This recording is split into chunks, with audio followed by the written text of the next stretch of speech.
They were adored by millions, celebrated around the world. But when their final moment came, something unexpected happened. Cameras were allowed inside, capturing photos of open coffins that the public was never supposed to see. Some of these images revealed disturbing truths, and others sparked controversies that still resonate today. In this video, we reveal the scariest and most controversial celebrity open coffin photos ever captured. Number 11. Nelson Mandela. Nelson Mandela lived 95 years that spanned one of the most transformative periods in South African history. Born Rolihlahla Mandela in the small village of Mvezo, he would grow up to become the most recognizable face of the anti-apartheid movement. His early years were marked by traditional Xhosa customs and education, but he quickly embraced Western learning and law. Mandela joined the African National Congress in 1944 and began organizing resistance against the oppressive apartheid system that relegated black South Africans to second-class citizenship. His commitment to justice led him down a path of civil disobedience, underground resistance, and eventually armed struggle against the white minority government. Captured in 1962, Mandela spent 27 years in prison, most of them on the notorious Robben Island, where he performed hard labor in limestone quarries. During his imprisonment, he became a global symbol of resistance against oppression, with international campaigns demanding his release. When he finally walked free in 1990, the world watched as this dignified man emerged without bitterness or calls for revenge. Instead, Mandela preached reconciliation and worked tirelessly to negotiate a peaceful transition to democracy. His election as South Africa's first black president in 1994 marked the end of apartheid and the beginning of what he called the Rainbow Nation. Number 10. Grace Kelly. Grace Patricia Kelly grew up in an affluent Philadelphia family where her father's success in construction and rowing made the Kellys one of the city's most prominent Catholic families. Her early years were marked by privilege and high expectations, with her parents emphasizing the importance of grace, poise, and achievement in all endeavors. Grace's natural beauty and elegant demeanor were evident from childhood, but she also displayed remarkable intelligence and determination that would serve her well in Hollywood and later as a European princess.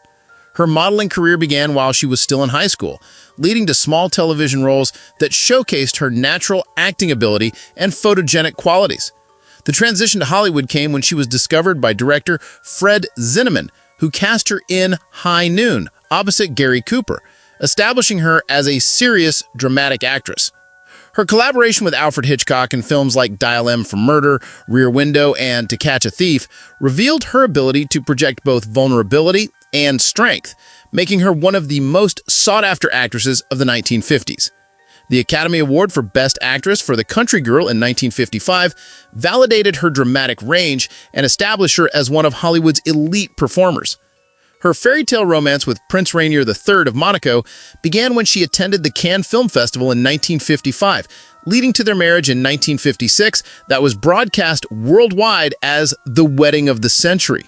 The transition from Hollywood star to European royalty required Grace to give up her acting career at its peak, but she embraced her new role with characteristic dedication and grace. As Princess of Monaco, she used her celebrity status to promote the tiny principality's cultural and economic development while raising 3 children and supporting numerous charitable causes. Her tragic death in a car accident on September 14, 1982, shocked the world and ended the life of a woman who had successfully navigated the challenges of both Hollywood stardom and European royalty. I have a question for you. First, I would like to say that it is possible to follow the greatest curiosities of our world every day. But to do so, you need to be subscribed to our channel. So, are you already subscribed? If not, take the opportunity to subscribe now. Also, take the opportunity to like the video so YouTube will recommend more videos from our channel. So leave your like right now. And now that you have done that, let's go! Number 9. Eva Perón. Maria Eva Duarte was born into crushing poverty in rural Argentina, one of 5 children raised by a single mother after her father abandoned the family. Her childhood was marked by hunger, social stigma, and the constant struggle for survival that shaped her lifelong empathy for the poor and marginalized. At age 15, Ava moved to Buenos Aires with dreams of becoming an actress, joining thousands of other rural migrants seeking better opportunities in the capital. Her early years in the city were difficult, working small jobs and struggling to find acting roles while living in poverty. Everything changed in 1944 when she met Colonel Juan Perón at a charity event for earthquake victims. Their relationship blossomed quickly, and Ava became not just Perón's wife, but his most trusted political advisor and the voice of Argentina's working class. When Perón was elected president in 1946, Ava transformed the role of First Lady, establishing the Ava Perón Foundation to help poor women and children while fighting for women's suffrage and workers' rights. Her passionate speeches and genuine concern for the descamisados, shirtless ones, made her beloved among the Argentine poor while earning the enmity of the upper classes who viewed her as an upstart. Ava's influence extended far beyond traditional feminine roles as she negotiated with labor unions, distributed aid to the needy, and built hospitals and schools throughout Argentina.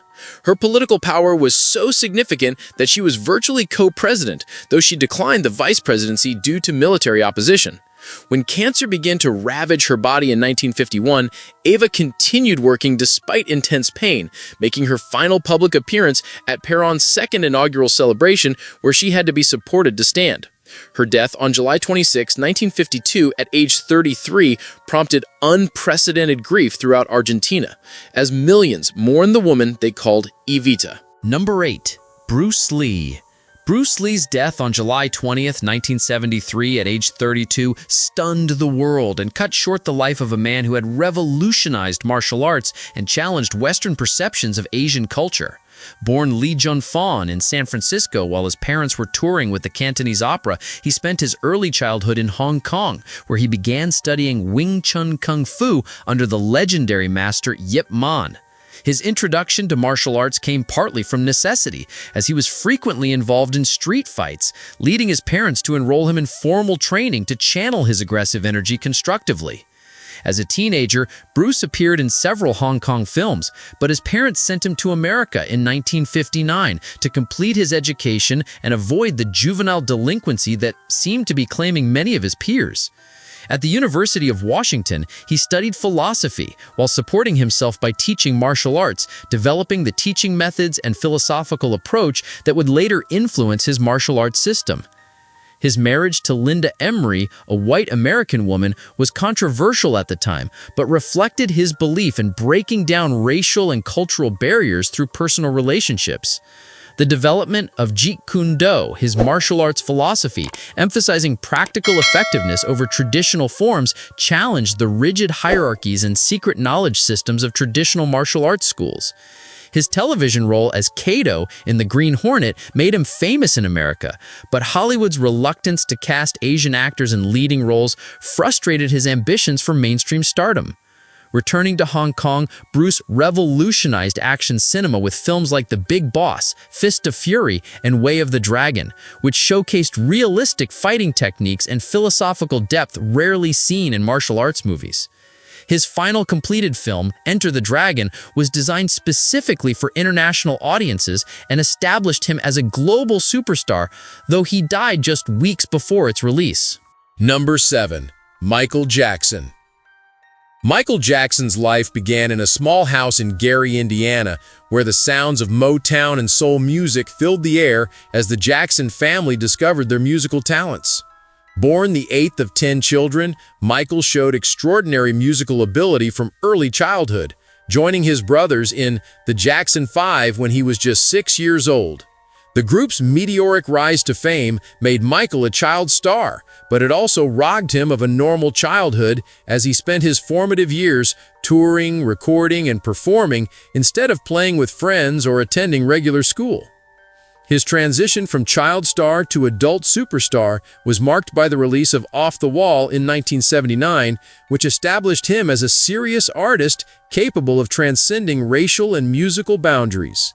The 1982 album Thriller transformed him into the undisputed king of pop, selling over 100 million copies worldwide and featuring iconic music videos that revolutionized the entertainment industry. Michael's innovative dance moves, particularly the moonwalk, became cultural phenomena copied by millions of fans worldwide. His commitment to humanitarian causes was often overshadowed by media attention on his personal life, but he donated millions to charities and used his platform to address issues like hunger, poverty, and racial inequality. The 1990s brought increasing scrutiny of his personal life, including allegations of child abuse that were never proven in court but damaged his reputation and mental health. His later years were marked by financial difficulties, health problems, and a desperate attempt to restore his career through the planned This Is It concert series. The news of his death on June 25, 2009 from acute propofol intoxication sent shockwaves around the world as fans struggled to accept that their musical hero was gone. His memorial service at the Staples Center became one of the most watched events in television history, featuring performances by his family and friends celebrating his musical legacy. Number 6. Mother Teresa. Mother Teresa died on September 5, 1997 in Calcutta, the city where she had devoted her life to serving the poorest of the poor for nearly 5 decades. Born Agnes Gongsha Bojahiu in Skopje, now North Macedonia, to Albanian parents, she felt called to religious life from an early age and joined the Sisters of Loreto at age 18. Her initial assignment to teach at a convent school in Calcutta seemed routine, but a train ride in 1946 changed everything when she experienced what she later described as a call within a call to serve the destitute. Leaving the relative comfort of convent life, Mother Teresa began working in Calcutta's slums, establishing her first school in 1948 under a tree in Motilla. Her work expanded rapidly as she opened homes for the dying, orphanages, and centers for people with leprosy, tuberculosis, and HIV/AIDS. The Missionaries of Charity, the religious congregation she founded in 1950, grew from a small group of Indian women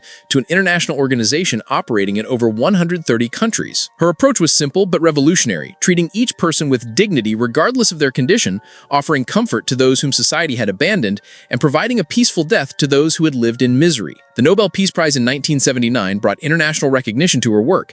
But Mother Teresa always insisted that the award belonged to the poor she served rather than to herself. Her critics argued that her emphasis on caring for the dying rather than addressing systemic poverty was inadequate, but her supporters saw her work as a powerful witness to human dignity. Her declining health in the 1990s did not slow her work, and she continued visiting her missions and caring for the sick until weeks before her death from heart failure.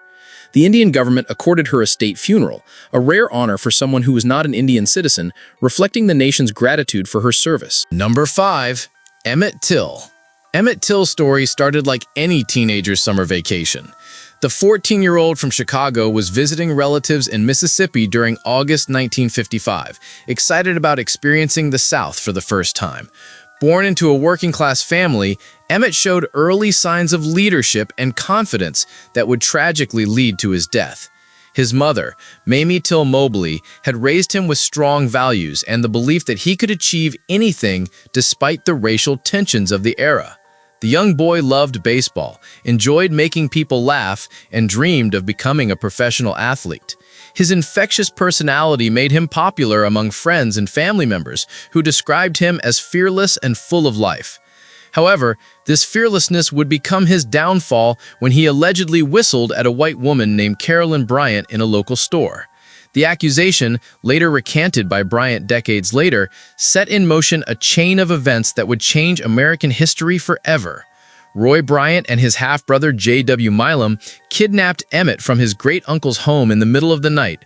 They brutally tortured and murdered the teenager, throwing his body into the Tallahatchie River with a cotton gin fan tied around his neck. When Emmett's body was recovered 3 days later, it was so severely mutilated that his great-uncle could only identify him by a ring on his finger. Number 4. Abraham Lincoln's journey home. Abraham Lincoln's path to the presidency began in a one-room log cabin in Kentucky, where he was born to illiterate parents who valued hard work over formal education. Despite limited schooling, Lincoln developed an insatiable appetite for learning, reading every book he could find by candlelight after long days of manual labor. His family moved to Indiana and later Illinois, where Lincoln taught himself law and developed the communication skills that would make him one of America's greatest orators. As a young lawyer, he gained a reputation for honesty and fairness, earning the nickname Honest Abe from clients who trusted him with their most important legal matters. His entry into politics was motivated by his belief in the American democratic system and his growing opposition to slavery, which he viewed as fundamentally incompatible with the nation's founding principles. The Lincoln-Douglas debates of 1858 established him as a national figure and articulate spokesman for the Republican Party's anti-slavery platform. His election as president in 1860 prompted several Southern states to secede from the Union, setting the stage for the Civil War that would define his presidency and ultimately cost him his life. Throughout the war, Lincoln demonstrated remarkable leadership, maintaining the Union while gradually moving toward the complete abolition of slavery through the Emancipation Proclamation and his support for the 13th Amendment. His assassination by John Wilkes Booth on April 14, 1865, just days after the war's end, shocked a nation that was finally beginning to heal from 4 years of devastating conflict. Number 3. Jesse James. Jesse James was born into a Missouri farming family during the tumultuous period leading up to the Civil War, when Kansas and Missouri were bleeding grounds for the conflict between pro-slavery and anti-slavery forces. His childhood was marked by violence and instability, as Union soldiers repeatedly harassed his family due to their Confederate sympathies and their connection to Confederate guerrilla fighters. The brutal treatment of his family, including the torture of his stepfather and the whipping of his teenage brother Frank, instilled in young Jesse a deep hatred for Union forces and federal authority that would shape his entire adult life. At age 16, Jesse joined the Confederate guerrilla unit led by William "Bloody Bill" Anderson, participating in some of the war's most vicious raids, including the massacre at Centralia, where Union soldiers and civilians were killed in cold blood. The guerrilla warfare tactics he learned during the Civil War, hit-and-run attacks, knowledge of local terrain, and the ability to blend in with civilian populations would serve him well in his later career as an outlaw. After the war ended, Jesse and Frank found themselves unable to return to normal civilian life, viewing the post-war Reconstruction government as an occupying force that needed to be resisted. Their first bank robbery in 1866 at Liberty, Missouri, began a criminal career that would make them the most famous outlaws in American history. The James Gang's robberies were often politically motivated acts of rebellion against banks and railroads that symbolized Northern capitalism and federal control over the defeated South. Jesse's charisma and ability to evade capture made him a folk hero to many Southerners who saw him as continuing the Confederate cause through different means. His marriage to his first cousin, Zerelda Z. Mims, in 1874 provided some stability, and they had 4 children together despite the constant danger of his outlaw lifestyle. Number 2. Boris Yeltsin. Boris Yeltsin emerged from relative obscurity to become one of the most consequential leaders in Russian history. Born into a peasant family in the Ural Mountains, Yeltsin worked his way up through the Soviet system as a construction engineer and Communist Party official. His early career was marked by his hands-on leadership style and willingness to challenge bureaucratic inefficiency, traits that would later define his presidency. During the 1980s, Yeltsin became a prominent supporter of Mikhail Gorbachev's reforms, but their relationship soured when Yeltsin pushed for more radical changes to the Soviet system. His public criticism of the slow pace of reform led to his dismissal from the Politburo, but it also made him a hero to Russians hungry for change. When the Soviet Union began to crumble, Yeltsin positioned himself as the champion of Russian independence and democratic reform. The defining moment of his career came during the failed coup attempt in August 1991, when he famously stood on a tank outside the Russian parliament building and rallied resistance against the hardliners trying to overthrow Gorbachev. This act of courage made him the undisputed leader of the democratic movement and propelled him to the presidency of the newly independent Russian Federation. His presidency from 1991 to 1999 was marked by the painful transition from communism to capitalism, including massive economic upheaval, political instability, and social chaos. Number 1. Dr. Martin Luther King Jr. Dr. Martin Luther King Jr.'s assassination on April 4, 1968 in Memphis, Tennessee, silenced one of the most powerful voices for justice and equality in American history. Born Michael King Jr. in Atlanta, Georgia, he grew up in a middle-class family led by his father, a prominent Baptist minister who instilled in him both religious faith and awareness of racial injustice. His intellectual gifts were evident early, as he skipped 2 grades and entered Morehouse College at age 15, where he encountered the writings of Mahatma Gandhi and began developing his philosophy of nonviolent resistance. Seminary education at Crozer Theological Seminary in Pennsylvania exposed him to diverse theological and philosophical traditions, while his doctoral studies at Boston University deepened his understanding of systematic theology and social ethics. His first pastorate at Dexter Avenue Baptist Church in Montgomery, Alabama, coincided with the Montgomery bus boycott, the 381-day protest that established him as a national civil rights leader and demonstrated the power of organized nonviolent resistance. The Southern Christian Leadership Conference, which he founded in 1957, became the organizational vehicle for coordinating civil rights activities across the South and training activists in nonviolent protest techniques. His letter from Birmingham jail, written in 1963 while in prison for protesting segregation, articulated the moral urgency of the civil rights movement and influenced public opinion across America and internationally. The March on Washington for Jobs and Freedom on August 28, 1963, provided the platform for his "I Have a Dream" speech, which crystallized the aspirations of the civil rights movement and remains one of the most memorable orations in American history. His expansion of focus to include economic justice and opposition to the Vietnam War in his later years broadened his message, but also created tensions within the civil rights movement and drew criticism from political allies. Still curious? Then don't stop now. The next mystery is already waiting for you. Just click the video on screen. I saved it just for you. See you there, curious one.